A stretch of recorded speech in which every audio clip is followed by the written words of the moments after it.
Assalamualaikum warahmatullahi wabarakatuh. Hai semuanya, selamat datang di channel Edukasi Mutiara. Bersama saya Mutiara. Pada video kali ini kita akan membahas topik bahasan lanjutan dari mata kuliah Matematika Diskrit dengan judul topik graf. Ya, seperti yang nampak di thumbnail, kita akan mempelajari lebih jauh apa itu graf, jenis-jenisnya, implementasinya, dan kita akan coba mereview dan mempelajari lebih dalam. Oke, selamat menyaksikan ya. Oke, ini adalah topik yang akan kita bahas mengenai graf. Untuk bahasan lebih lanjut, mari kita lanjut ke slide selanjutnya ya. Oke, kita lanjut ya. Jadi graf digunakan untuk merepresentasikan objek-objek diskrit dan hubungan antar objek tersebut. Nah, contoh di bawah ini saya mencantumkan peta yang ada di Provinsi Jawa Barat. Sorry, Jawa Tengah ya. Di sini ada beberapa kota, ada Brebes, Tegal, Pemalang, Pekalongan, Kendal, Kudus, Rembang, Slawi, Pekalongan, Temanggung, Salatiga, dan lain-lain. Banyak ya ternyata ya. Di Jawa Barat juga pasti ada ya, setiap kota dia juga punya namanya gitu ya. Ini adalah salah satu implementasi dari ilmu graf ya. Sejarah graf itu dimulai dari persoalan jembatan di Königsberg di tahun 1736. Nah, kota Königsberg, tapi mohon maaf bila mana salah pengucapan ya. Kota Königsberg di sini yang termasuk dalam kekuasaan Prusia, sekarang bernama Kaliningrad di Rusia, telah dibangun antara kedua sisi Sungai Pregel dan meliputi dua pulau yang luas yang dapat tersambung antara satu dengan yang lain, serta 7 jembatan tersebut mampu mencakup satu tanah daratan. Nah, di sini yang warna biru adalah sungainya ya. Nah, di sini adalah sungainya. Lalu di sini ada sebuah pulau ya. Sini ada pulau yang luas, pulau ke-1, pulau kedua, dan di sini ada pulau yang lebih besar ya. Di sini yang hijau-hijau adalah jembatan yang mampu menjembatani antara eh, pulau tersebut. Nah, di sini ada 1, 2, 3, 4, 5, 6, 7 jembatan. Nah, muncullah pertanyaan bagaimana cara melalui 7 jembatan ini tanpa melalui jembatan yang sama ya. Nah, kira-kira kemana ya? Jalurnya kemana? Wah, mentok nih. Yang ini belum ya. Atau kita mungkin dari sini yang ini ketinggalan gitu ya. Nah, ini kita akan bahas lebih lanjut bagaimana cara penyelesaiannya. Nah, untuk lebih lanjut, silakan teman-teman mahasiswa boleh mengunjungi dua hyperlink ini ya. Jadi supaya visualisasi penjelasan mengenai jembatan Koningberg ini lebih jelas, boleh silakan mengunjungi dua channel tersebut. Namun saya hanya membahas dari seputar materinya saja ya. Nah, di sini kita akan bahas mengenai persoalan jembatan di Königsberg ya. Nah, jadi di sini kita lihat graf yang merepresentasikan jembatan Königsberg ini. Kita akan bagi, jadi setiap jembatan kita sebut dengan edge ya, atau kita singkat dengan E ya. Sisi atau edge yang menyatakan jembatan. Lalu kita akan bikin sebuah simpul. Di sini ada simpul A, B, C, dan E ya. Jadi simpul sini adalah yang menghubungkan beberapa garis ataupun sisi ya. Persoalannya, bisakah orang melalui setiap jembatan tepat sekali dan kembali lagi ke tempat semula ya? Nah, lalu kita lihat di sini bahwa di sini kita lihat kalau dari titik A, maka kita bisa melalui jalur yang C, lalu ke D, lalu ke A, lalu ke B, ke D, ke G. Wah, masih ada nih yang terlewat ya. Lalu kita coba dari A ke D, ke F, ke A, ke C, ke G. Oh, ternyata D dan B terlewat. Lalu bagaimana penyelesaiannya? Jadi secara garis besar, kalau dalam satu kali lintasan itu agak sulit ya. Agak sulitnya kenapa? Karena akan ada beberapa lintasan atau beberapa jembatan yang tidak bisa terlewati. Solusinya adalah membuat sebuah garis bantu. Contohnya di sini kita lihat ada garis bantu di antara jalur 4 ya.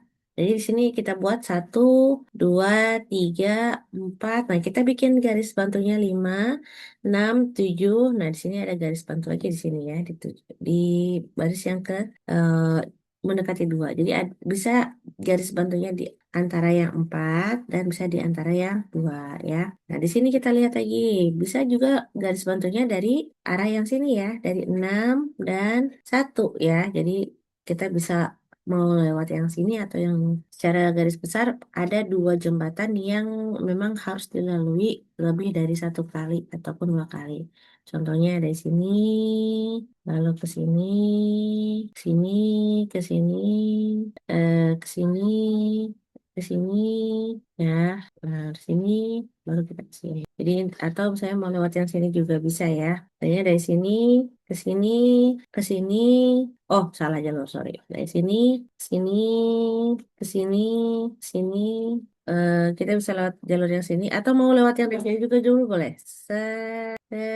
Nah, baru kita lewat dari sini, ke sini, ke sini, sini, ke sini, ke sini, ke sini, baru ke sini. Gitu ya. Jadi harus ada garis bantu ya. Baik itu dari yang sebelah sini ke sini ataupun dari sebelah sini ke gitu. Nah, definisi graph sendiri di sini kita singkat jadi V dan E ya. V itu adalah vertex atau vertex ya. Vertex itu adalah simpul, kalau E itu adalah edge ya atau sisi ya. Graf itu terdiri dari vertex dan edge yang dalam hal ini V itu adalah himpunan tidak kosong dari simpul-simpul atau disebut juga dengan vertex ya. Kalau satu vertex, kalau banyak itu adalah vertex ya. Terdiri dari V1, V2 dan seterusnya. E itu adalah edges atau himpunan sisi yang menghubungkan sepasang simpul. Bisa disebut dengan E1, E2 dan seterusnya. Nah, di sini ada beberapa graf. Yang graf pertama atau G1 di sini adalah graf sederhana di mana di sini ada 1, 2, 3, 4. Jadi di sini di gambar ke-1 itu ada vertexnya ada 4 ya, simpulnya, dan edgesnya itu kita lihat ada 1, 2, 3, 4, dan 5. Ada 5 ya. 1 ke 2, 1 ke 3, 2 ke 3, 2 ke 4, dan 3 ke 4. Untuk graf yang kedua, kita lihat vertexnya tetap ada 4, cuman edgesnya yang beda ya. Ada 1, 2, 2, 4, 4, 3, lalu ya. Di sini ada 3, 4, lalu ada 1, 3, 3, 1 ya. Nah, di sini bisa dilihat bahwa ada 1, 2, 2, 3, 1, 3, 1, 3 lagi atau 3, 1 bisa ya. 2, 4, 3, 4, dan 3, 4 ya. Kalau graf yang ketiga di sini kan yang yang melingkar ya. Tetap dengan vertexnya tetap 4, namun edgesnya ada 1, 2, 1, 2, lalu 2, 3, lalu di sini ada 1, 3, 1, 3-nya juga ada 2 kali atau 3, 1 juga boleh. Lalu di sini ada 2, 4, 3, 4, 3, 4, lalu di sini ada 3, 3 karena dia dengan dirinya sendiri ya. Nah, pada graf kedua itu kita lihat sisi dari E3 dan sisi dari E4 itu dinamakan sisi ganda karena dia sisinya ada 2 ya, atau multiple edges atau parallel edge ya. Karena kedua sisi ini menghubungi dua buah simpul yang sama yaitu simpul 1 dan 3 ya. Sisi G3 ya, G3 di sini, sorry, pada graf yang ketiga di sisi yang E8 dia disebut dengan gelang ataupun kalang atau juga sering disebut dengan dia melingkar ya. Mereka suka ada istilah kalang kabut karena dia berputar di situ. Atau kalau dalam bahasa Inggrisnya itu loop ya, dia berulang. Karena ia berawal dan berakhir di simpul yang sama. Jenis-jenis graf itu berdasarkan ada tidaknya gelang atau sisi ganda pada suatu graf, maka graf digolongkan menjadi 2 jenis. Ada yang disebut dengan graf sederhana atau disebut dengan simple graph, yaitu graf yang tidak mengandung gelang maupun sisi ganda dinamakan graf sederhana. Contoh-contohnya ada di 3 graf berikut ya. Lalu ada graf tidak sederhana atau unsimple graph. Biasanya graf ini yang mempunyai sisi ganda ataupun gelang atau grafnya dia tidak sederhana, dia lebih kompleks ya. Kalau ini bukan 2 lagi ya, berarti sisinya ada 3 nih ya, makanya disebut dengan multiple edge ya. Jenis-jenis graf yang tak sederhana juga dibedakan lagi menjadi beberapa. Yang pertama dalam graf ganda atau multigraph ya. Jadi dia bentuknya pasti dia punya sisi ganda ya. Lalu ada graf semu atau pseudograph. Ini adalah graf yang mengandung sisi gelang. Nah, ini kalau ini gelangnya ada 2, ini gelangnya ada 1. Lalu di sini ada 1, ada 1, di sini juga ada 1. Nah, di sini kalau digambarkan, di sini ada simple graph, ada non-simple graph with multiple edge, ada non-simple graph with loop ya, karena dia ada loop ya. Nah, di sini ada graf sederhana, graf ganda, dan graf sumber. Berdasarkan orientasi arah pada sisi, graf dibedakan atas dua jenis. Yang pertama adalah graf tak berarah, jadi atau undirected graf ya. Di sini graf yang sisinya tidak mempunyai orientasi arah maupun graf tak berarah, jadi dia nggak ada arah panahnya ya. Kalau graf berarah, dia graf yang setiap sisinya memberikan orientasi arah atau disebut dengan graf berarah. Jadi dia punya arah panah gitu ya. Jenis-jenis graf, nah kalau graf sederhana itu dia sisinya dia tidak berarah dan gandanya apakah sisi ganda diperbolehkan? Dia tidak ya. Dan sisi gelang diperbolehkan itu juga tidak. Kalau graf ganda, sisinya juga tidak memiliki arah, sisi gandanya diperbolehkan dan sisi gelangnya tidak diperbolehkan. Untuk graf semua sisinya tak berarah, sisi ganda itu diperbolehkan dan sisi gelang itu diperbolehkan. Untuk graf berarah sisinya berarah, sisi gandanya tidak diperbolehkan, sisi gelang itu diperbolehkan. Untuk graf ganda berarah dia pasti sisinya berarah, sisi ganda dan sisi gelangnya itu diperbolehkan. Contoh penerapan graf yang pertama adalah rangkaian listrik ya. Jadi biasanya dia terhubung dengan satu titik dengan titik yang lain. A ke B ke C, di sini A ke C juga, C ke D, D ke E ke F ke A gitu ya. Nah ini kalau ini yang berarti dia ada ini ada setiap komponen-komponen dari listriknya ya. Ini yang tanpa. Lalu contoh lain adalah isomer senyawa kimia karbon, contohnya metana. Metana kan CH4 ya. Berarti ikatan karbonnya itu diikat dengan unsur karbon diikat oleh unsur hidrogen. Makanya jadi CH4 ya, H-nya ada 4 ya. Etana C2H6. Berarti ini C-nya H-nya ada 6, 1 2 3 4 5 6 ya. Lalu di sini ada propana C3H8. Berarti yang tengah ini adalah karbonnya. H-nya itu ada 8, 1 2 3 4 5 6 7 dan 8. Contoh lainnya jejaring makanan biologi atau rantai makanan ya. Contohnya kayak daun dimakan oleh ulat atau daun dimakan oleh belalang. Ulat dimakan oleh ayam, belalang juga dimakan oleh ayam. Ulat dimakan juga oleh katak. Ulat juga dimakan ulat dan belalang dimakan katak. Ayam dimakan oleh elang misalnya ya. Atau misalnya ayam dimakan oleh manusia gitu ya. Nah, di sini rumput dimakan oleh belalang. Rumput dimakan oleh tikus. Terkadang juga ada beberapa tikus yang kadang kan dia pemakan segala ya. Jadi terkadang juga kayak mohon maaf sampah-sampah juga pada jadi dimakan ya.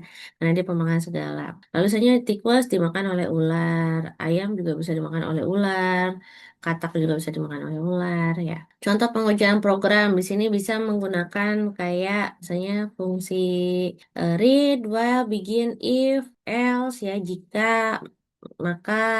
Nah, makanya di sini pasti simbol di read, while, kalau misalnya iya maka apa, kalau tidak maka apa gitu ya. Juga bisa dilihat di sini. Ini di sini read, di sini jika misalnya X dia lebih besar sama dengan 9.999, maka apa? Kalau yang ketiga misalnya di sini X-nya kurang dari 0 dan lain ya. Nah, di sini contoh dari pemodelan vending mesin ya. Contohnya dari titik A ke titik B, bisa juga dia looping lagi, looping lagi.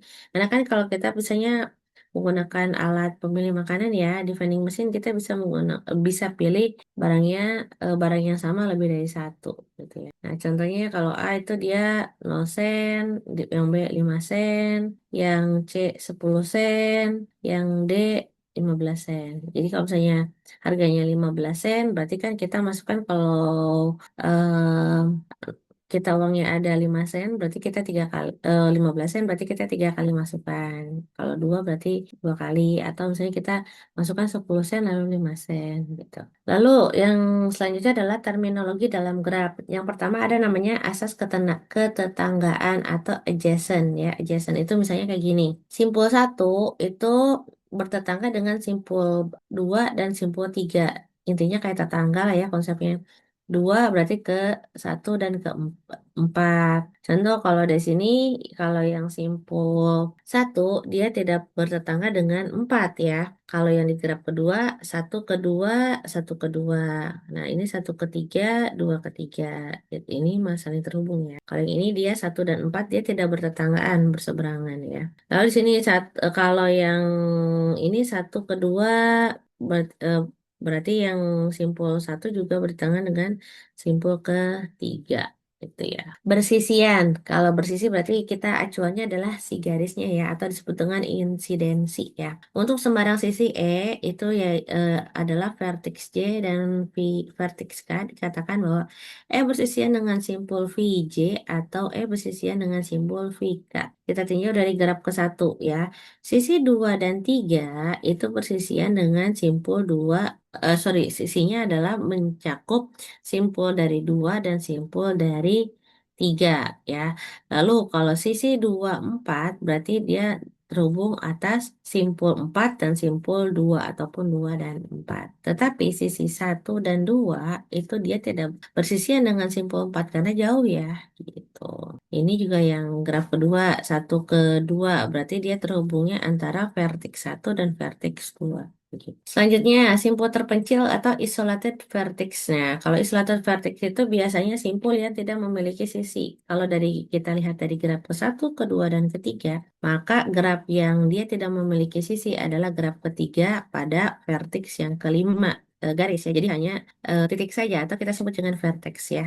Nah, berarti dia terisolasi sendiri gitu ya. Graf kosong adalah graf yang himpunan sisinya merupakan himpunan kosong. Jadi dia hanya terdiri dari titik-titiknya saja ya atau vertexnya saja, tapi tidak memiliki edge atau garisnya nggak ada. Atau disebut dengan null graph atau empty graph ya. Lalu ada derajat. Kalau derajat itu kita tinggal menghitung setiap garis pada setiap simpul. Contohnya, kita lihat di sini graf ke satu.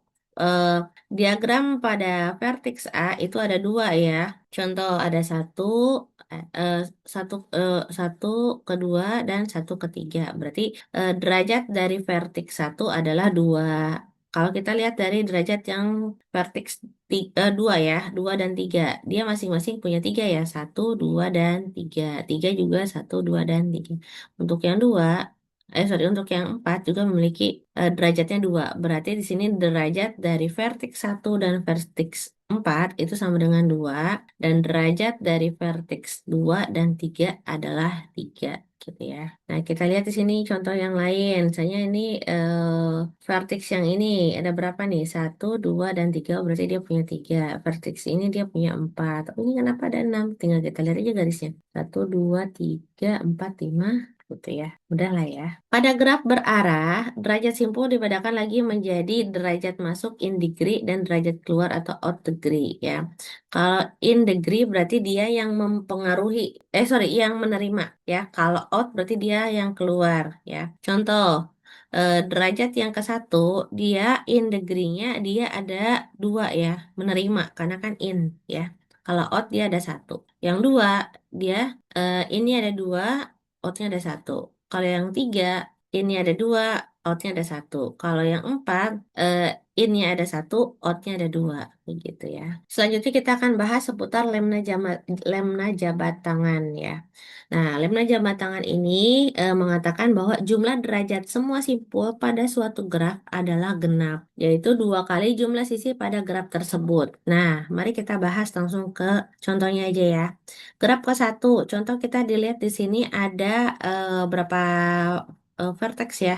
Di sini ada satu, dua, tiga, dan empat. Nah, kita akan menghitung derajatnya. Derajat yang ke satu dia ada dua ya, atau graf ke satu di satunya adalah dua, betul ya? Ya, derajat yang kedua adalah tiga. Derajat yang ketiga adalah tiga. Derajat yang keempat adalah dua. Tinggal jumlahkan saja, berarti dua tambah tiga tambah 3 tambah 2 sama dengan 10. Atau karena rumus dalam jabat tangan itu adalah banyaknya sisi itu pasti genap. Kita tinggal hitung aja sisinya ada satu, 2, 3, 4, dan 5. Berarti 2 dikali 5 sama dengan 10 juga. Gitu. Nah, beda sama kalau yang graf kedua ya. Nah, kita coba hitung. Diagram yang dengan vertex ke satu di sini ada satu, 2, dan 3. Maka 3. Yang kedua juga 3 ya. Yang keempat, diagram yang vertex ke 3 itu dihitung satu, 2. Nah, kalau melingkar dihitungnya 2 kali ya. Satu, 2 gitu ya. Berarti 3 tambah 3 ditambah 4 sama dengan 10. Mari kita hitung sisinya. Satu, 2, 3, 4, 5. 2 kali 5 ya sama dengan 10 lagi. Ya. Graf ketiga, mari kita lihat di sini. Di sini ada vertex ke satu ada 2, vertex kedua ada 2, vertex ketiga ada 3 ya. Dan vertex yang keempat ada satu yang 5, 0. Maka 2 tambah 2 tambah 3 tambah satu tambah 0 sama dengan 8. Atau kita hitung saja jumlah sisinya. Satu, 2, 3, 4. Maka 2 dikali 4 sama dengan 8. Akibat dari lemma atau corollary, teoremanya menyebutkan bahwa untuk sembarang graf G, banyaknya simpul berderajat ganjil itu selalu benar. Jadi menurut teorema ini, tidak mungkin sebuah graf memiliki simpul berderajat ganjil atau sejumlah ganjil. Diketahui graf dengan 5 buah simpul, dapatnya kita menggambar graf tersebut jika derajat masing-masing simpul adalah 2, 3, 1, 1, dan 2. Yang B, 2, 3, 3, 4, dan 4. Penyelesaiannya kalau 2, 3, 1, 1, dan 2 itu bisa kita kerjakan ya. Contoh, di sini ada 2, lalu di sini ada 3 ya. Lalu di sini ada 1 berarti hanya 1 ya. Nah, tapi sebelum kita bikin grafnya, mari kita bisa hitung aja dulu ya. Contoh kita hitung dulu 2 tambah 3 tambah 1 tambah 1 tambah 2. Hasilnya 9 ya, nggak bisa karena dalam hukum lemma jabat tangan itu jumlahnya harus berderajat genap. Kalau misalnya ini 2 tambah 3 tambah 3 tambah 4 berarti 16. Berarti dia bisa digunakan ya. Nah, mari kita coba gambarkan graf yang di bawah. Contoh, di sini ada 2, lalu di sini ada 3, lalu di sini ada 3 ya. Lalu di sini ada 4, 1, 2. Nah, ini kan kalau kayak ini dihitungnya 2 ya. Satu lagi 4, 1, 2, 3, 4. Yang kan menghasilkan graf berikut. Lalu kita bahas terminologi yang lain itu adalah lintasan atau pet ya. Nah, pet di sini adalah lintasan yang panjangnya dari N dari simpul awal V0 ke simpul tujuan atau Vn. Di dalam graf G ialah barisan berselang-seling simpul dan sisi-sisi berbentuk V0, E1, V1, E2, V2, dan seterusnya. Sedemikian sehingga E1 sama dengan V0, V1, dan E sama dengan V1, V2, dan seterusnya. Kita tinjau ya. Di sini kita ada sebuah unweighted graph. Unweighted graph itu berarti dia tidak punya eh, nilai ya pada setiap edges-nya ya. Mari kita lihat. Misalnya kalau kita mau bikin lintasan, anggap kita bermulai dari vertex yang ke 0, kita mau melalui ke titik yang 10 ya. Titik ke 0 ke titik yang 10. Maka kita ada beberapa lintasan ya. Dari 0, 4, lalu 8, 9, 10. Atau mau lewat 0, 6, 3, 7, 9, 10. Atau 0, 1, 2, 3, 7, 9, 10. Atau mau lewat yang lain 0, 1, 5, 8, 9, dan 10. Kayak gitu ya. Itu macam-macam. Jadi panjang lintasannya adalah jumlah sisi pada lintasan tersebut. Misalnya kita tinggal hitung aja. Kalau 0 ke 6 kan 1, 6 ke 3 2, 3 ke 7 3, 7 ke 9 4, 9 ke 10 5. Berarti 5 sisi. Ya panjangnya 5. Lanjut kita bahas di siklus atau sikel atau disebut juga dengan sirkuit ya. Bahasa Inggrisnya juga sirkuit ya. Kalau sirkuit itu kan pasti dia beda dengan pet. Kalau pet itu kan ada titik awal dan titik akhir ya. Kalau siklus dan sirkuit, titik awal juga merupakan titik akhir ya, karena dia berulang. Contoh 0, 4, 8, 9, 10. Misalnya kita balik lagi. 9, 7, 3, 2, 1, 0. Misalnya atau 0, 4, dari tadi ya 0, 4, 8, 5, 1, 0. Atau misalnya 0, 1, 2, 3, 6, 0. Atau 0, 1, 2, 3, 7, 9, 8, 4, 0. Jadi yang kita hitung adalah jumlah sisinya yang dilalui ya. Kalau konteksnya soalnya 0, 4, 1, 8, 5, 2, lalu, sorry, 8, 0, 4, 1, 4, 8, 2, 8, 5, 3, 5, 1, 4, 1, 0 adalah 5. Berarti 5 garis yang dilalui. Berarti panjang siklusnya adalah 5. Lalu keterhubungan ya. Keterhubungan ini adalah connectednya ya, atau dua buah simpul dari V1 dan V2 disebut dengan terhubung jika terdapat lintasan dari V1 ke V2. Graf disebut graf terhubung atau connected graph jika setiap pasang simpul VI dan VJ dalam himpunan V terdapat lintasan dari V1 ke VJ. Jika tidak, maka graf tersebut disebut dengan graf tak terhubung atau disconnected graph. Contoh kayak graf terhubung ya, ini satu sama lain ya terhubung ya, nggak ada yang putus gitu ya. Atau graf yang ini 1, 2, 3, 4, 1. Nah ini masih terhubung ya. Kalau yang ini yang nggak sorry, ini nggak terhubung. Ada yang kelewat ternyata ya. 1, 2, 3, 4. Nah, limanya keputus nih. 5 tersendiri. 5, 6, 7, 8. Berarti dia tidak terhubung ya. Lanjut di sini. Graf berarah G dikatakan terhubung jika graf yang tidak berarahnya tersebut dengan graf tidak berarah dari G diperoleh dengan menghilangkan arahnya. Dua simpul U dan V pada graf berarah G disebut dengan terhubung kuat atau strongly connected jika terdapat lintasan dari U ke V dan juga lintasan berarah dari V ke U. Jika U dan V tidak terhubung kuat tetapi terhubung pada graf tidak berarahnya, maka U dan V dikatakan terhubung lemah atau weakly connected. Contohnya, ini ya, ini lintasan 1, 4, lintasan 1 ke 4, sorry ya. Di sini ada 1, 2, 3, 4. Atau lintasan 4 ke 1, harus ada lagi nih, berarti 4, 5, 1. Berarti dia terhubung kuat. Jadi ada kembalinya gitu. 1 ke 4, 4 ke 1 gitu. Ada arahnya, nggak terputus. Lanjut di sini kalau yang terhubung lemah ya. Contoh dari 1 ke 2, 2 ke 4. Udah berarti ya. Atau 1 ke 2, 2 ke 3, 3 ke 4. Udah. 4 gak bisa hubung lagi ke 1. Nah, kalau terhubung kuat saya kayak gini. Mau 1 ke 2, misalnya 1 ke 3 ya. 1 ke 2, 2 ke 3. Nah, 3 mau balik lagi ke 1 juga bisa gitu. Graf berarah terhubung kuat jika selalu ada lintasan dari sepanjang simpul manapun. Jadi kemana aja yang nyampe gitu ya. Lalu ada upagraf atau subgraf dan komplement upagraf ya. Jadi kalau misalnya upagraf itu atau subgraf itu adalah bagiannya ya. Contoh graf yang pertama atau G1, kalau dipecah itu ada yang B ini. Ini juga upagraf ya. Ini kalau disatukan ke sini ya berarti bagiannya. Tapi kalau misalnya komplement upagraf berarti dia adalah irisan atau selisih garis dari yang sebelumnya dibuat. Ini kan upagrafnya kayak gini. Berarti sisanya ini gitu ya. Subgraf dan upagraf gitu ya. Atau upagraf dan komplement upagraf. Kalian lebih nyamannya mana? Upagraf dan upagraf atau upagraf dan komplement upagraf. Lanjut di sini ada komponen ya. Komponen graf atau connected komponen adalah jumlah maksimum upagraf yang terhubung dalam graf G.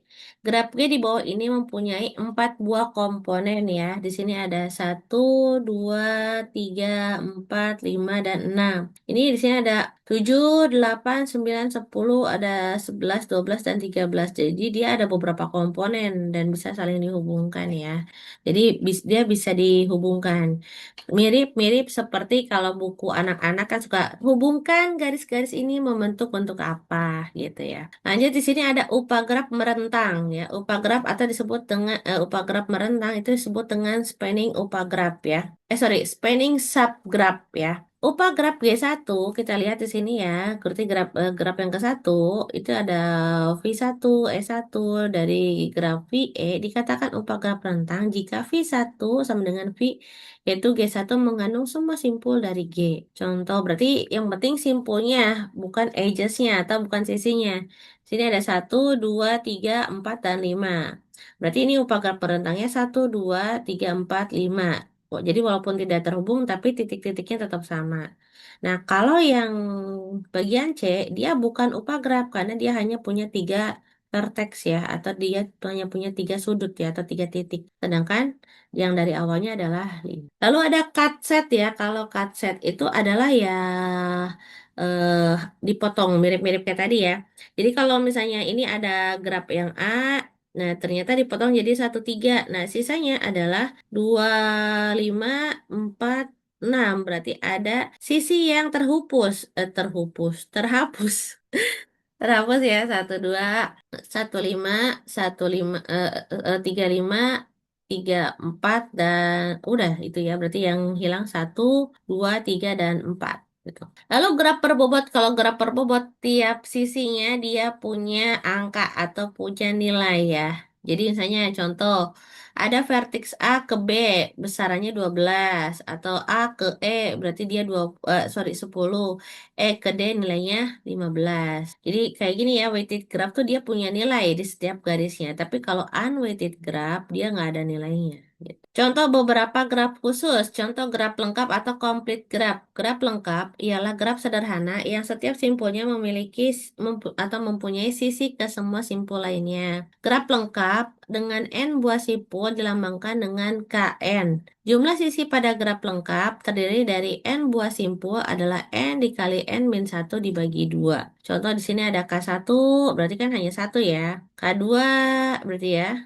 K3, K4, K5, dan K6. Jadi setiap titiknya terhubung. Contoh sisi dari graf lengkap ya. Di sini ada K1, dia 0, gak ada garisnya kan, karena hanya satu titik. K2 ada 1, K3 ada 3, K4 ada 6, K5 ada 10, K6 ada 15, K7 ada 21, K8 ada 28, K9 ada 36, K10 ada 45, K11 ada 55, dan K12 ada 66. Lalu ada graf lingkaran. Kalau graf lingkaran sebenarnya intinya dia melingkar gitu ya. Jadi bentuknya itu bukan melingkar harus lingkaran, bukan, tapi titiknya dia melingkar. Kembali lagi ke titik awal, mirip-mirip seperti sirkuit. 1, 2, 3, ya ada 3 vertex di sini ya, ada 4 vertex, ada 5 vertex, ada 6 vertex, tapi satu sama lain dia terhubung. Jadi dia melingkar. Tidak ada yang garisnya dari sini ke sini gitu, enggak ya, tapi dia melingkar aja. Lalu graf teratur atau regular graph. Nah, jadi ini adalah graf yang setiap simpulnya mempunyai derajat yang sama atau disebut dengan graf teratur. Apabila derajat setiap simpul adalah R, maka graf tersebut disebut sebagai graf teratur derajat R, atau jumlah sisi pada graf teratur adalah N dikali R dibagi 2. Contohnya seperti ini ya. Tuh. Nah, derajatnya ini disebut R. Contohnya kayak di sini titik ke satu dia derajatnya ada berapa? Di sini ada 3. Lalu derajat yang vertex ini ada berapa? Ada 3. Lalu di sini ada berapa? Di sini juga ada 3. Juga ada 3. Di sini juga ada 3. Jadi masing-masing ada 3 gitu ya. Atau kita lihat aja sisinya ada berapa? 1, 2, 3, 4, 5, 6. Sisinya ada 6 atau N-nya sama dengan 6. R-nya itu adalah derajat simpulnya berapa? Tinggal dibagi 2 gitu ya. Sini coba kita hitung 3 tambah 3 tambah 3 tambah 3 berarti 12 ya. Sedangkan ini adalah 6 berarti ya. Tinggal dibagi 2 saja ya. Contoh lainnya, berapa banyak jumlah maksimum dan jumlah minimum simpul pada graf sederhana yang mempunyai 16 sisi dan tiap simpul berderajat sama dan tiap simpul berderajat lebih dari sama dengan 4. Jawabannya mudah, yaitu tiap simpul berderajat sama itu karena berarti kita bisa sebut bahwa dia adalah graf teratur ya. Jadi dia jumlah setiap sisinya sama ya. Jumlah sisi pada graf teratur berderajat R adalah E sama dengan N dikali R dibagi 2. Jadi N-nya itu sama dengan 2 dikali E dikali R. Atau sama dengan 2 dikali, misalnya sini kan sisinya ada 16 ya. Nah berarti 2 dikali 16 dibagi R-nya berarti berapa derajatnya? Berarti 32 dibagi R. Ya. Untuk R4 yaitu jumlah simpul yang didapat adalah maksimum, yaitu misalnya tiap derajatnya adalah 4 karena kan dia bilangnya lebih besar sama dengan 4 dan setiap titiknya itu berderajat sama. Berarti tinggal 32 aja dibagi 4 sama dengan 8 ya. Untuk R yang lain misalnya R lebih besar dari 4 dan R merupakan pembagi bilangan bulat dari 32, maka R sama dengan 8 itu menjadi N sama dengan 32 dibagi 8 sama dengan 4. Itu kayaknya tidak mungkin untuk membuat graf sederhana ya. Namun, bila mana kita coba R yang sama dengan 16, berarti 32 dibagi 16 sama dengan 2 dan agak sulit kalau ini dalam membuat graf sederhana dan tidak mungkin juga ya. Jadi jumlah input yang dapat dibuat adalah 8 buah atau maksimum dan minimum ya. Lalu di sini ada graf bipartit ya. Jadi graf bipartit itu dia seperti sebelumnya kita sudah pernah belajar ini ya, sorry, graf berarah ya sama ya. Nah, sini berarti jadi ada V1 ada V2, yang ini ke sini, yang ini ke sini, yang ini ke sini, yang ini ke sini gitu ya. Nah, contoh kalau graf bipartit itu contoh di sini kan satu terhubung ke dua, satu terhubung ke lima, satu terhubung ke tiga. Ini bisa kita gambarkan. Satu terhubung ke dua, satu terhubung ke tiga, dan satu terhubung ke lima. Yang empat, kita lihat. Empat itu terhubungnya ke dua, empat terhubung ke tiga, empat terhubung juga ke 8. Gitu. Tinggal diubah saja. Berarti V1-nya sama dengan 1, 4, 6, dan 8. Dan V2-nya adalah 2, 3, 5, dan 8. Oke, ini kita akan coba games ya. Tapi gamesnya akan dilaksanakan di kelas. Jadi, pastikan mengikuti perkuliahan supaya bisa mengikuti gamesnya, gitu ya. Oke, itu aja paling materi yang bisa saya sampaikan untuk materi seputar graf. Nanti bila mana ada yang kurang dipahami, boleh ditanyakan, jangan sungkan, karena kita sama-sama belajar supaya makin tahu, makin banyak ilmu, dan jangan lemah atau, duh aku mah lemah, berpikiran lemah bahwa aku nggak bisa matematika, jangan ya, karena namanya matematika itu bisa karena terbiasa, jadi harus latihan terus gitu ya. Aja paling ya, sampai jumpa di video selanjutnya. Jangan lupa untuk terus belajar dan jangan lupa belajarnya sambil latihan juga, jangan hanya memperhatikan saja. Aja paling ya, sampai jumpa dan jangan lupa untuk subscribe, like, share, and comment. Bye bye, see you in my next video. Dan jangan lupa salam edukasi. Bye bye.